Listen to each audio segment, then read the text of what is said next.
I will show you 10 amigurumi mistakes, and I want you to guess the correct fix before I reveal it. Do you think you know your stuff? Let's see if you can get all of them right. Round 1. Overstuffing or understuffing? Which one of these is the right way to stuff your amigurumi? Number A.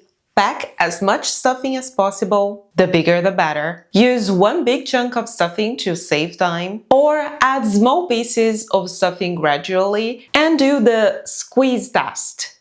I need some time to think.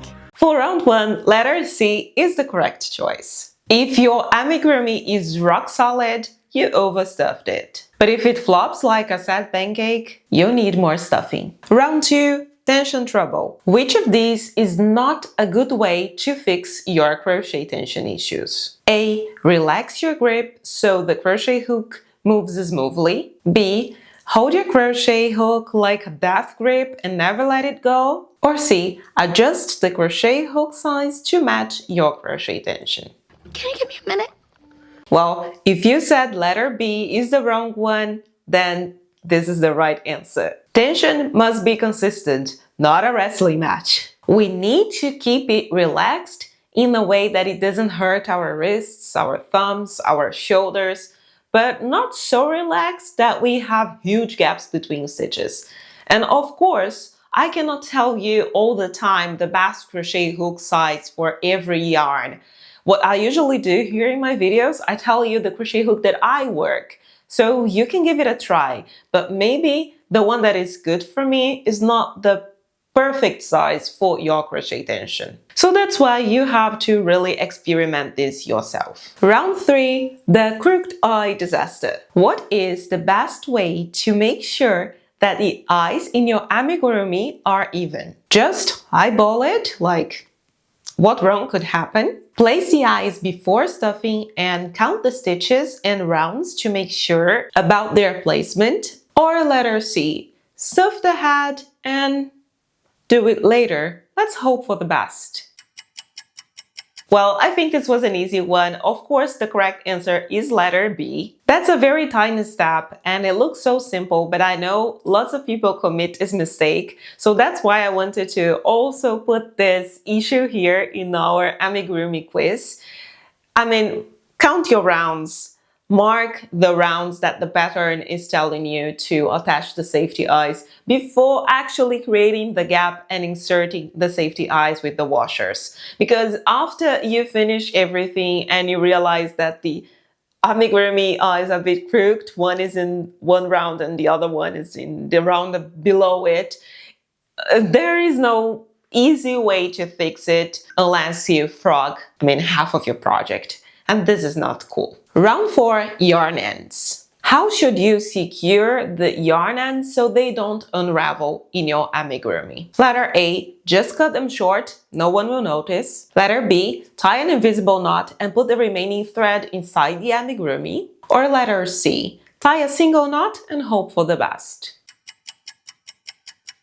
Of course, the answer is letter B again. And if you don't know what an invisible knot is and you were a bit confused with this question, check the link in the description. And maybe here, I'll try to put it here. Round 5, the floppy limbs. Why do some amigurumi arms and legs look limp and like spaghetti noodles? Letter A, you didn't stuff them enough. Letter B, your stitches are too loose. Or letter C, you didn't attach them tightly to the body. Ticking clock's ticking. Pass. And the answer for this one, all of them. I always say here in the channel that stuffing makes a big difference in amigurumi, because if you don't stuff them enough, they look a bit sad and droppy. And regarding the stitches being tight or not, of course, you don't need to keep them so tight that you hurt your wrists while you're doing it. But if they are too loose, the amigurumi looks a bit floppy too, and also sad. I need more adjectives here to express how I feel about the amigurumi when it's not well stuffed and has a very loose, tight tension. But yeah, you got my point. Round 6, the floating head effect. What's wrong with the head of your amigurumi if it keeps wobbling? Letter A, you didn't attach them tightly enough. Letter B, it needs more stuffing, especially inside the neck. Or letter C, A and B are correct. Well, the answer is letter C. A wobbly head can ruin your perfect amigurumi. So make sure to stuff everything correctly, especially the neck and the head, before you attach them. Round 7, the vanishing stitches. Why does your stitch count keeps changing unexpectedly? Letter A, you're accidentally skipping stitches without even noticing. Letter B, you're adding extra stitches. Or letter C, A and B are correct. And the right answer for this one is letter C. Miscounting stitches is super common. Everyone has faced this before. And honestly, I don't know a crocheter who has never faced this problem. It's super common. So just make sure that you count your stitches every round. And of course, use stitch markers. Round 8, the color change chaos. What's the secret to a clean color change in amigurumi? Letter A, finish the last stage of the old color with the new color. Letter B, just tie a knot and keep crocheting. Or letter C, cut the yarn and whisper goodbye before adding the new one. Oh, I'm just kidding.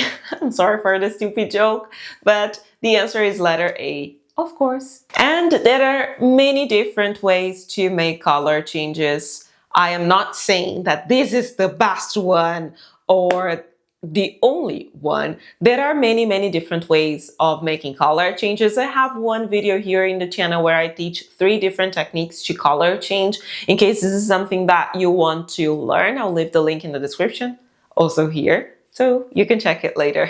We are almost getting to the end of our amigurumi quiz. This is a different video style that I'm creating right now. So if you're having fun and enjoying this type of content, remember to give me a thumbs up and also subscribe to this channel so you won't miss the new videos that I bring here every week. Round 9, you find a cute amigurumi pattern online, but something seems a bit off. How would you know if this is a scam?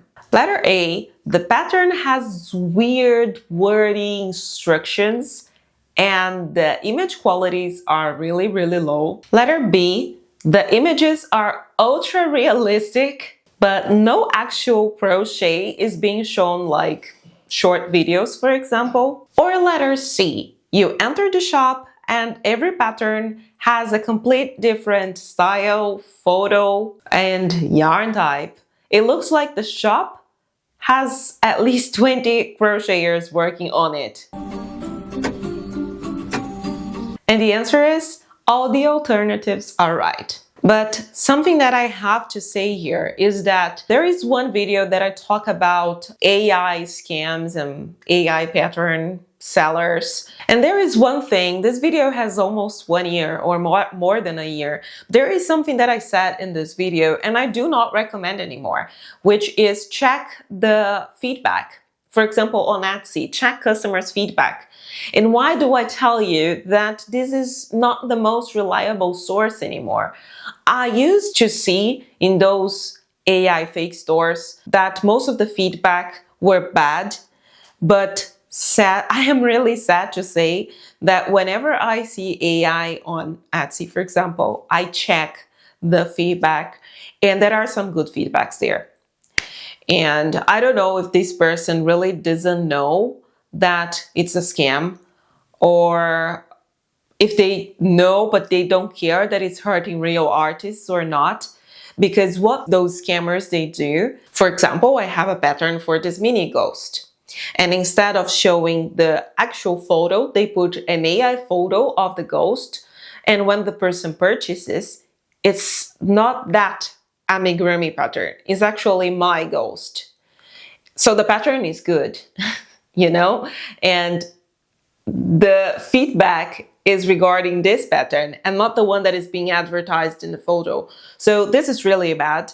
And I don't know if everyone here is aware of it. I should probably create an exclusive video to talk about this topic, but it was just something that I really wanted to say right now. Yeah. Let's get back to the quiz. What is the best way to avoid hand pain while crocheting? Letter A, take breaks and stretch your hands from time to time. Letter B, learn to hold your crochet hook better. Or letter C, power through, pain is temporary. Give me a minute. Give me a minute. And the answer is letter A. Well, crochet pain is something real, very serious, that many people feel. And we love crocheting so much, and we get so focused on crocheting that we forget the whole world around us. And this is not necessarily good. There are lots of things that can be done, like using an ergonomic crochet hook, paying attention in your posture while crocheting, the chair or the couch that you're sitting, but taking breaks from time to time after a few minutes or hours, depends on your body, of course. But taking breaks is always good to avoid any kind of hand fatigue. But I would love to know, how did you go in today's quiz? Do you feel you're a newbie, or you're a bit more like a crochet pro or amigurumi master? Please drop your comments, because I would love to see where you are in your amigurumi journey. And now I'll leave you this video here, because I am pretty sure you'll like it too.